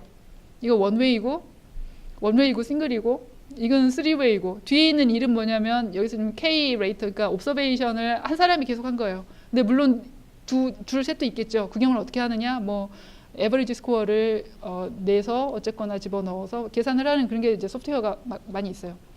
근데 이 경우에는 보면은 퍼펙트하게 얼라인한 것 같고 막 그러니까 왠지 어그리먼트하고 아까 맨 처음 시작할 때 코릴레이션하고 뭐 구별이 안 될 것 같은 상황이잖아요. 근데 이건 어때요? 이 경우는 코릴레이션은 1이죠. 물론 이렇게 봐도 1이잖아요. 근데 이 경우에는 어그리먼트 같은 경우는 떨어져요. 뭐 이럴 수도 있는 거예요. 그러니까 어그리먼트가 아니라 릴라이빌리티 같은 경우에 어그리먼트도 물론 떨어지죠. 컨시스턴시 아까 그 얼마나 꾸준하게 그렇게 나오느냐 하는 릴라이빌리티를 얘기하는 그 부분에도 얘는 1인데 얘도 1이군요. 이거 이제 투웨이인 경우에 뭐 사실 여기 다 안 드러나잖아요. 투웨이인 경우하고 쓰리웨이인 경우는 이제 그 변수 이렇게 조합을 보면 뭐 큐브처럼 이렇게 막 생기고 할 텐데 어쨌거나 그런 숫자를 집어넣어가지고 이런 데이터를 집어넣어서 소프트웨어에다가 딱 집어넣으면은 이런 값을 줘요. 그러니까 뭔가 다르다는 게 이렇게 느껴지잖아요. R 스퀘어드는 1이지만 사실은 네, 그러니까 어그리먼트를 써야지 코릴레이션을 쓰면 안 되는 상황들이 굉장히 다양하게 존재를 하는 거예요. 이 경우에는 보면 위로 가잖아요. R 스퀘어드는 당연히 그래도 1이겠죠. 뭐 슬로프가 어떻게 되든 간에 상관이 없잖아요. 그러니까 이 경우는 뭐 이거 스케일이 조금만 달라져도 이런 일이 일어날 수 있죠. 네. 어그리먼트에서는 메저먼트의 스케일이 같아야 되는 상황이니까 뭔가 한쪽을 뻥치고 그러면 안 된다는 거죠. 그런데 보면은 컨시스턴시 높게 나오잖아요. 이거는 비율이라서 그래요. 아까 그 릴라이빌리티 할 때 비율은 유닛하고 상관이 없습니다. 그러니까 이런 차이가 있으니까 상황을 잘 보고 하시고 그래서 리서치 리피터빌리티는 어떻게 할 거냐 우리. 그래서 재밌어서 찾아봤어요. 했더니 이게 뭐냐면 이게 리프로듀스빌리티라는 텀이 들어간 각종 그 타이틀을 가지고 찾아봤더니 폭발적으로 이렇게 저널이 많아요. 다들 고민을 하고 있는 거예요. 리프로듀서블한 저널 스터디라고 하는 게 도대체 무엇이냐에 대해서만 그 뭐 연구를 한 것만 해도 타이틀이 이렇게 많은 거예요. 근데 사실 이거 제가 좀 용두삼인데 왜냐면 얘기를 하기 시작하면 끝도 없어요. 이거가 뭐냐면 사이콜로지 쪽에 그 통계학자들이 많이 있죠. 근데 사이콜로지가 또 얼마나 매저하기 힘든 겁니까? 눈에 보이기를 해요. 아니면 어떤 이름을 딱 하나로 정해줄 수가 있어요. 그게 가만히 있기를 해요. 나중에 뭐 하나 하면은 뭐 처음에 오티즘이라 그랬다 오티즘 뭐 스펙트럼이었다가 뭐 별의별 그 텍사노미도 굉장히 다양하고 그냥 자체가 베리빌리티 굉장히 높잖아요. 그러니까 사이콜로지나 예를 들면 소셜 사이언스 쪽에서 그 연구하시는 스태티스티션들이 진짜 실력자예요. 그 양반들은 정말 철학적인 고민을 해야 되고 굉장히 어려워요. 그리고 뭐 우리처럼 막 80%의 뭐 베리어빌리티로 이런 얘기 안 나와요. 거기 0.2 이 정도만 하면은 막 눈이 이만해져서 밤새도록 연구를 해요. 이게 무슨 팩터길래 코릴레이션이 0.2씩이나 나오냐 이제 이렇게 되는 거예요. 그러니까 그게 자연과학이나 공학 쪽에서는 뭔 소리냐 이제 이렇게 되는 상황이지만 뭐라도 익스플로어를 해보려고 그렇게 애를 쓰는 데라서 좀 달라요. 근데 거기에서 얼마나 연구를 했겠어요. 옛날 게 재현이 안 되는 거예요. 옛날 게 실험해보면은 물론 이제 아이덴티컬 컨디션이라는 거를 어치브하기 굉장히 어렵지만 뭔가 그래도 좀 경향이라도 나와야 되는데 예. 릴라이빌리티는 현실적으로 불가능한 거야. 굉장히 어려운 거죠 사실. 그래서 이제 근데 여기서 얘기하는 reproducibility라고 하는 거는 앞에서 얘기한 reproducibility랑 좀 다른 얘기예요. 여기에서 얘기하는 건 뭐냐면 절차적인 거를 얘기를 하는 거예요. 예를 들면 내가 그러니까 쉽게 말해서 피해킹 하지 말고 뭐 이제 이런 것들을 다 포함해서 내가 정말로 어떠한 리서치 고울을 가지고 정당하게 모은 기왕이면 뭐 언바이어스면 더 좋겠지만 뭐 어쨌거나 정당하게 모은 샘플 데이터를 가지고 이상한 짓 안 하고 예를 들면 마음에 안 든다고 막 이것저것 데이터 이렇게 아웃라이어라고 하고 그냥 휙 버리고 설명도 안 하고 이런 거 없이 뭐 하이퍼세시스도 정당하게 내가 미리 막 이거저거 해보고 잘 될 것 같은 쪽으로 이렇게 얼터너티브 하이퍼세시스를 만든 게 아니라 정말 블라인드한 상태라고 생각하고 아주 전체적인 입장에서 아주 정당한 리서치 퀘션을 가지고 하이퍼세시스를 해서 그걸 갖다가 이제 테스트를 하는 방법도 굉장히 절차적으로 잘했고 중간에 조작하는 거 없이. 근데 그거를 보여주기가 쉽지가 않아요. 그러니까 어떻게 하냐면 통계 쪽에서는 그 통계에서 제일 많이 쓴 게 R 프로그램이잖아요. 근데 R 안에 가면은 니터라고 있어요. 그다음에 그 전에 나왔던 게 Sweave라는 게 있는데 그게 뭐냐면 코드하고 리서치 내용하고 컴펜디엄으로 같이 해서 내는 거예요. 그러니까 우리 주피터 노트북에서 이렇게 코드 나오고 이렇게 코멘트 설명 나오고 뭐 이렇게 플로트 보여주고 하듯이 그거를 한참 전부터 옛날부터 했어요. 그거를. 그래도 코드 청크라는 게 있고 뭐 설명하는 부분이 있고 심지어는 테이블 같은 데 들어가는 숫자 자체도 내가 복붙해서 복사해서 이렇게 붙이는 게 아니라 그거를 생성을 하도록 내가 처음에 그 불러온 데이터에서 모든 그 프로시저를 다 투명하게 보여주는 거예요. 그러니까 여기서 키포인트는 트랜스페런시거든요. 내가 숨기는 게 없다. 물론 이제 데이터 거기서부터인데 그 전에 이야기는 뭐 믿어줘라 뭐 이렇게 되겠지만 그 설명을 해야죠. 데이터 어트리션 과정을 잘 설명을 해야 되고 예를 들면 샘플링을 하게 되는 과정을 잘 설명을 해야 되고 어쨌거나 그래서 사이콜로지 저널에서 맨 먼저 이런 문제를 심각하게 다루기 시작을 했어요. 그러면서 이제 아까 그 요 그림 보여준 그 저널에서 이제 비주얼 고주얼 그래 설명을 해줄게 하고 이제 설명을 하는데 제가 지쳐서 이걸 다 못 읽겠더라고요. 비슷한 터미널리티가 너무 많아요. 우리 아까 앞에서도 참 비슷하다고 하면서도 나름 개념이 딱 섰잖아요. 그래도 나름의 어떤 수식을 가지고 근데 여기서 또 나와요. reproducibility, replicability, reliability 그러면서 좀 비슷한데 로버스니스는 또 뭐고 그러면 generalizability는 우리가 생각하는 generalization은 좀 다를 것 같은데 이런 얘기를 또 하기 시작해요. 전화를 한번 읽어보세요. 제가 뒤에다가 그 놨는데 심심하면 한번 읽어보세요. 지치는 내용인데 되게 퉁쳐서 메소드의 reproducibility라는 게 있고 우리 아까 앞에서 얘기했던 건 좀 비슷하죠. 그리고 result reproducibility라는 것도 물론 있겠죠. 같은 절차를 같은 데이터로 같은 뭐 아까 랜덤 시드 얘기 제가 빼먹었는데 랜덤 시드 딱 똑같이 박아가지고 하면은 왜 그럴까요? 랜덤 시드가 뭔지 아시죠? 랜덤 제너레이터라고 우리가 알고 있는 게 진짜 랜덤한 건가요? 우리 R이나 아니죠. 수도 랜덤이죠. 무슨 얘기냐면 디터미니스틱한 거예요. 근데 시뮬레이션용으로 이거는 진짜 수도 없이 많이 리피트하면 피오리틱하게 다시 나타나요. 원래 랜덤이라는 건 피오리틱하게 그렇게 나타나는 건 랜덤이 아니죠. 그러니까 근데도 불구하고 왜 그걸 쓰느냐? 시뮬레이션 목적으로 충분히 좋아요. 물론 나쁜 제너레이터도 있는데 요즘 웬만한 PC는 다 좋은 거 쓰고 있거든요. 진짜 트룰리 랜덤한 걸 쓰고 싶으면 저 잘 모르는데 아마 물리학과 선생님 잘 아시겠지만 뭐 아톰의 무슨 뭐 이렇게 소리를 이렇게 캡처해가지고 막 브라운 모션에 해당하는 막 정말 트룰리 랜덤한 걸 갖다가 해서 띡띡띡 받아가지고 그걸 갖다가 비트로 이렇게 해서 숫자로 만든다든가 뭐 그런 방법을 쓰지 않는 한 사실은 디터미니스틱한 방법이에요. 그러니까 랜덤 시드를 딱 처음에 시작을 딱 뭐 자기가 원하는 숫자 아무거나 줘도 돼요. 저희 교수님 중에 한 분은 약간 나는 미신을 좋아해서 빨리 끝나야 되겠네요. 뭐 홀수로 넣는 걸 좋아해요. 뭐 1357을 넣다든가. 그렇게 하고 나면 그 다음 사람도 똑같은 과정을 통하면 리설트가 reproducible 하다. 그 다음에 inferential reproducibility 사실은 중요해요. 인퍼런스 하려고 사실은 많이 하거든요. 결국은 내가 한 거를 일회성으로 보여주는 게 아니라 이거의 뒤에 아까 계속 얘기해왔던 unknown이라고 하는 population에 대해서 우리가 무슨 얘기를 할 수 있느냐. 그리고 우리가 어떤 했던 결과가 uncertain하다고 하면 그 uncertainty가 어느 정도냐라는 거를 리포트를 계속 하잖아요. 그런 거를 다 포함하는 거예요. 인퍼런셜이라고 하는 거는.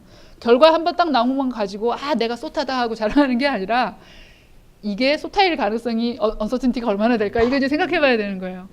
내가 따랐던 방향에서는 비슷한데 데이터를 다르게 셔플링을 하거나 뭐 다른 데이터를 쓰거나 뭐 정말 호모지니어스한 어떤 그런 믹스만 썼는데 거기서 조금만 우연을 이렇게 바꾸면 그래도 이게 쏟할 거냐, state of the art일 거냐 좀 다른 얘기잖아요. 그래서 사실은 머신러닝 쪽에서도 인퍼런셜 쪽은 더 많이 신경을 써야 되고 수준 있는 논문을 쓰려면 그런 거를 반드시 포함을 해야 된다고 생각을 해요. 이제는 이게 모든 분야에서 뭐 사이콜로지뿐만이 아니라 머신러닝, 뭐 무슨 뭐 에듀케이션, 뭐 이코노믹스, 뭐 폴리틱스까지도 심지어는 예를 들면 설문조사 같은 거 해가지고 뭘 한다던가 다 리프로듀스블한 리서치를 하겠다고 지금 난리거든요. 너무 난리여서 질린다는 얘기를 하는 거예요 지금 이 논문이. 어쨌거나 그래서 이런 내용들을 잘 주지를 하시고 논문을 쓰실 때 좀 참고를 하시고요. 잠깐 아까 나왔으니까 로버스니스는 뭐냐? Stability of experimental conclusions to variations in either baseline assumption 또는 experimental procedure에 대해서 얼마나 로버스트하냐 말 그대로 스테이블 해야 되는 거죠. 되게 비슷한 개념인데 제너러빌리티는 뭐냐? 다시 말해서 트랜스퍼빌리티라고도 한다. 이거 진짜 말장난 같은데 persistence of an effect in settings different from the outside of an experimental framework. 다시 말해서 우리가 이거 extra validation 비슷한 거예요. 그러니까 제너럴리제이션이 좀 비슷하죠. 우리가 얘기하는 제너럴. 세팅이 약간 바뀌었다 그래서 드라마틱하게 확 바뀌어버리면 그게 무슨 의미가 있겠어요, 연구가. 리프로듀서블 하려면 사고 녹음을 해야 되는 거 아니야? 사실 그렇죠. 그러니까 예. 동호 반복의 도- 인터미 서브 세트. 그러게요. 그 다음에 사실 앞에서 inferential reproducibility 얘기를 했는데 중에서 한 번 더 얘기했어요. 그래서 어쩔 거냐, 퀄리테이티브하게 비슷한 컨클루션을 내려면 어쩌고저쩌고 얘기를 하는 거잖아요. 이런 얘기가 끝도 없이 반복이 될 것 같아서 여기서 그만둬야 될 것 같습니다. 그러면서 한마디 더 하죠. 방금 그 논문에 대해서 어떤 PhD 학생이 자기 나름의 그 레터 같은 거 내잖아요. 이렇게 리플라이 해가지고 레터라고 레터를 했는데 내용이 괜찮아서 제가 이렇게 발췌를 해봤는데 결국은 우리가 하고 싶은 거는 정말로 reproducibility 그 자체를 얘기하는 게 아니라 이건 로우 레벨이고요. truth of science, scientific claim을 하는 과정인 거죠. 그러니까 내가 악한 마음을 먹고 어떻게든 퍼블리시를 해야겠다는 일념으로 피해킹을 하든 뭐라든 하려면 얼마든지 하는 건데 발각될 수가 있고 첫 번째로 그 다음에 큰 흐름에서 결국은 사장되는 거죠. 아까처럼 52,000번 사이테이션 절대 안 되겠죠. 그런 경우에는. 그 다음에 모두가 동의할 수 있는 거는 이런 부분인 거죠. 결국은 어니스트, 그 다음에 리스판서블 해야 되고 그 다음에 트랜스퍼런트한 리서치를 하기 위해서 노력하는 거 그게 중요한 거 아니겠느냐 이런 얘기를 하고 있습니다. 그 기특한 학생은 이런 학생이고요. 온콜로지 하는 그쪽 PhD 학생이라고 해요. 그리고 다시 피밸류 얘기를 할까 했는데 그냥 여기서 멈추겠습니다. 우리 너무 많이 했던 것 같아요. 감사합니다.